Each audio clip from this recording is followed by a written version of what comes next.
today we all are celebrating World Environment Day. As we are humans, we have the responsibility to take care of our environment. I have done a bit contribution by growing this terrace garden. I have grown some aloe veras, even herbs like coriander and mint.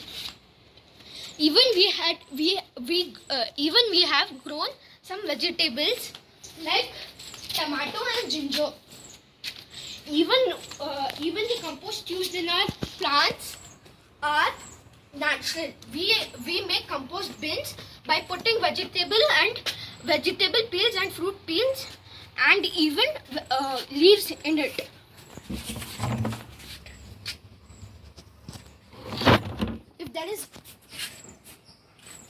If there is no environment, we will not survive, and if we will not survive, there will be no humans in earth. So better keep care of our environment. Thank you.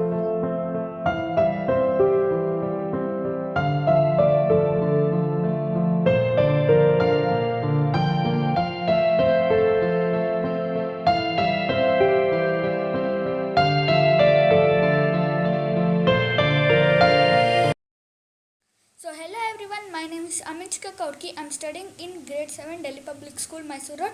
So today I'm gonna tell a speech on Environment Day. A green and clean atmosphere is important to live a peaceful and healthy life. We must stop and avoid using poly and plastic bags and prefer eco-friendly items to save the atmosphere. We can easily save our environment for the next generation in several ways by accepting and adopting a simple lifestyle. So here is a poem for you guys. When you see litter in the streets and the air smells of pollution, when you feel like it's all piling up, remember this is solution. There's something each of us can do to keep rivers clean, to keep fresh we breathe, and keep the forest green. Help clean a beach or recycle bottles cans. Learn about the problems we face and help others understand. It doesn't have to be a lot if we each just do our share. So take time out on the Earth Day to show the earth you care. Thank you. Hi everyone, I am Alpha. I am studying 7th grade Delhi Public School, Mysore Road. Today on this World Environment Day, I am going to speak a few words on pollution, its side effects and how to conquer the issue. Pollution is the adding of unwanted substances to the environment. There are three major kinds of pollution: air pollution, land pollution and water pollution. Pollution has been around for decades, mounting layers and layers of pollution in the pollutants in the biosphere of the earth. Mass destruction of forests, disposal of sewage in the oceans, burning of fossil fuels for vehicles are some of the major contributors to pollution. The health of the people has declined dramatically over a few years due to pollution. So it's not just saving the planet, it's a lot about ourselves too, though we are not the only ones suffering from pollution. Whether land mammals, marine animals and birds, they all suffer from pollution the most. Even if we know water is crucial for life, we dump our sewage waste in it. Because 80% of the wastewater is sent untreated into the oceans, lakes and rivers. Due to this, there is a huge loss of marine life too. 70% of the surface of the water is covered in surface of the earth is covered in water, but only 8% of it is protected. The talk does not end here. Land too is affected. The land pollution is nothing less than water and air pollution. Littering, agriculture, improper disposal of waste and factory waste are some major contributors of land pollution. 70% of the waste found on streets comes from a moving vehicle passing by. Many a time a package falls out of the vehicle unintentionally and adds to the littering and pollution. Improper disposal of waste leads to landfills and dumps being filled quickly, and majority of the land will be infertile, and in some cases toxic. So please segregate your waste, and if you can, please make a compost pit and plant trees. It is not right that we should depend on our government to change our situation. It is our responsibility that we should change ourselves first.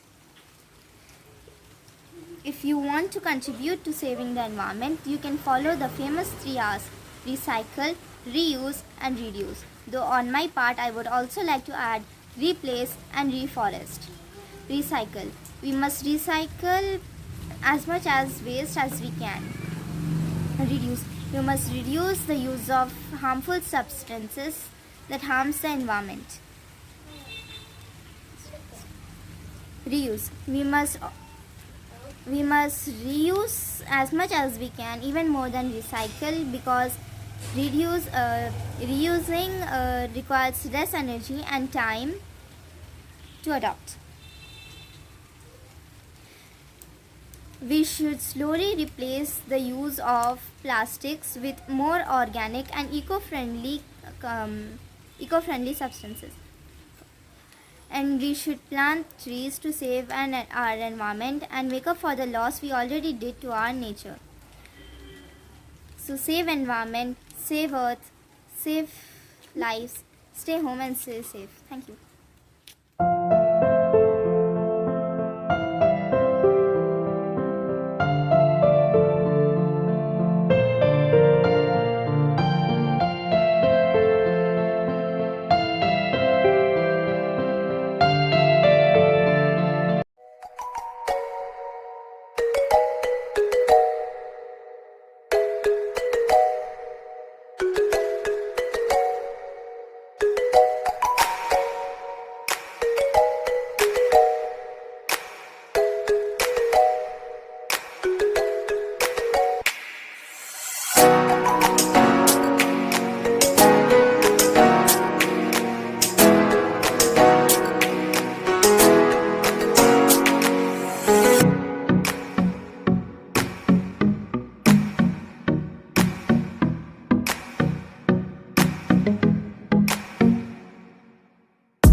Delhi Public School, Mysore. Today we are going to talk about Environment Day.